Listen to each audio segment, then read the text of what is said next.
Today, we're diving deep into the age of aviation giants, the colossal four-engine bombers that dominated the skies during World War II.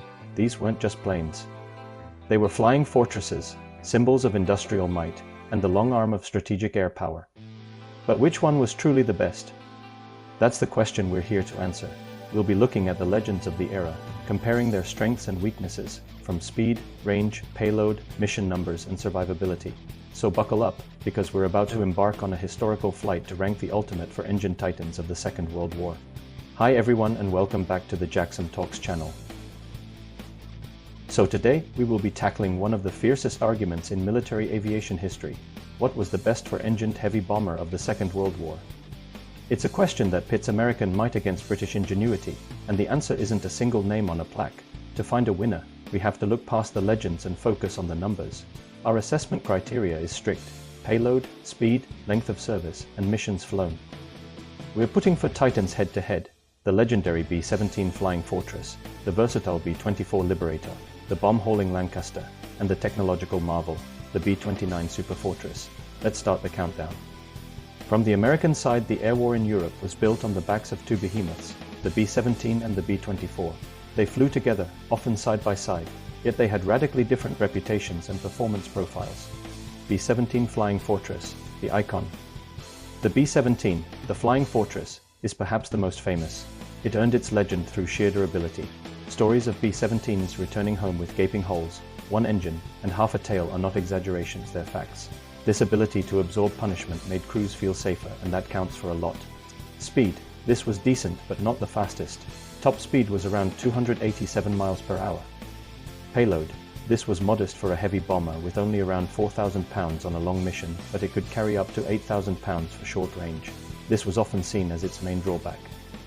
Missions and service history. Flew more high-risk daylight precision missions than any other bomber in the European theater of operations, dropping the highest total bomb tonnage of any single US aircraft type in the war. Its reputation for toughness is a key factor in its high mission count. B-24 Liberator, the workhorse.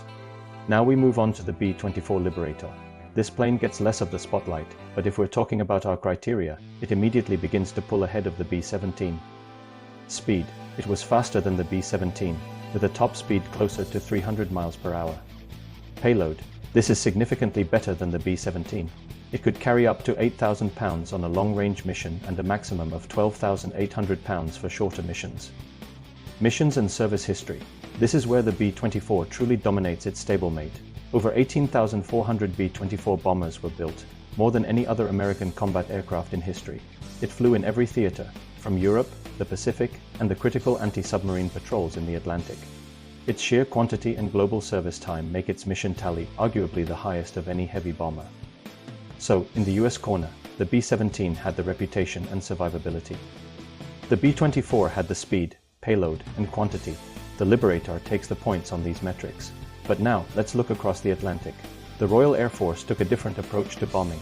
They focused on area bombing at night, which meant they needed one thing above all else: maximum payload. The mighty Lancaster, the bomb king. The Lancaster is perhaps the most beloved aircraft in British history, and for good reason. Its internal bomb bay was a cavern, allowing it to fulfill its core purpose better than any other bomber. Payload. This is the Lancaster's undisputed domain. Its standard bomb load was 14,000 pounds over 6 tons. This is nearly double the maximum long-range load of a B-17. Crucially, its flexible design allowed it to carry the largest conventional bombs of the war, the Tallboy and the Grand Slam earthquake bombs.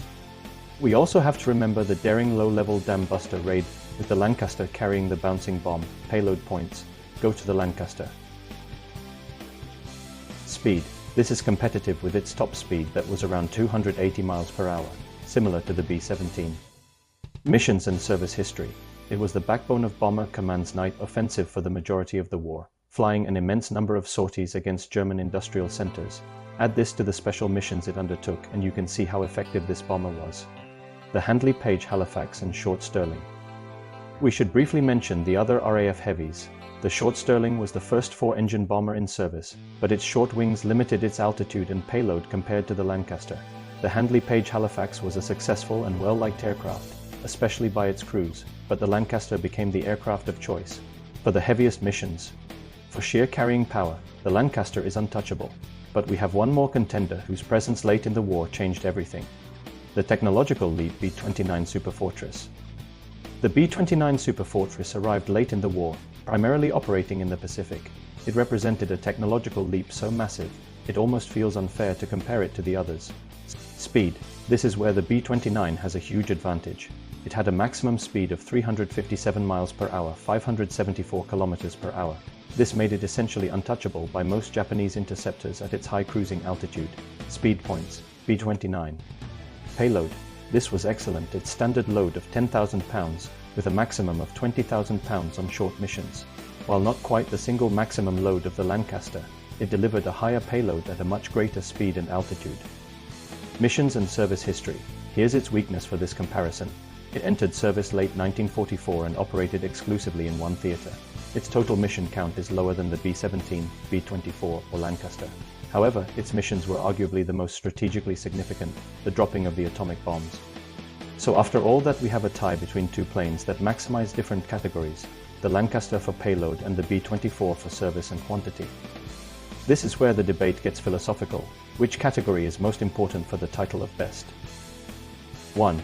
If payload is king, if we only look at the purpose of a bomber is for it to haul the most destruction in a single trip, the Lancaster wins. No other aircraft could drop the 10-ton Grand Slam, or undertake special operations like the Dambusters raid or sinking the Tirpitz. The Lancaster was uniquely qualified. 2. If quantity and global reach is king, enter the B-24 Liberator. In a war of attrition, quantity has a quality all of its own. The B-24 was the most numerous, the most globally deployed, and offered the best balance of speed, range, and payload among the big bombers. It did the heavy lifting on the widest scale. The B-17, despite being a legendary aircraft, simply falls short on payload and speed compared to the others. Its toughness is a crucial operational factor, but not a primary performance metric. The Lancaster, although my favorite, can't be the best overall because it lacked the high-altitude performance, defensive armament, and service history of the American planes. The B-29 also cannot be the best, because it arrived so late and served in a limited role to match the total missions flown by the others. The winner, based on a balance of the key criteria, has to be the consolidated B-24 Liberator. It was faster than the B-17 and Lancaster. It carried a much higher general payload than the B-17. It had a longer range than either the B-17 or the Lancaster, making it ideal for the Pacific and anti-sub patrols. But most importantly, its production numbers were immense, making it the most available, most flown and widely used bomber of the war.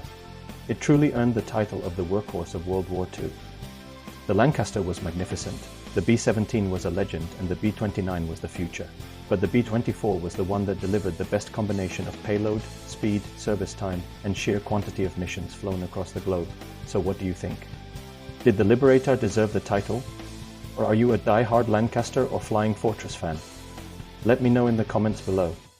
If you enjoyed this breakdown, hit that like button, subscribe to Jaxom Talks, and ring the bell so you don't miss our next historical deep dive. Thanks for watching, and I'll see you next time.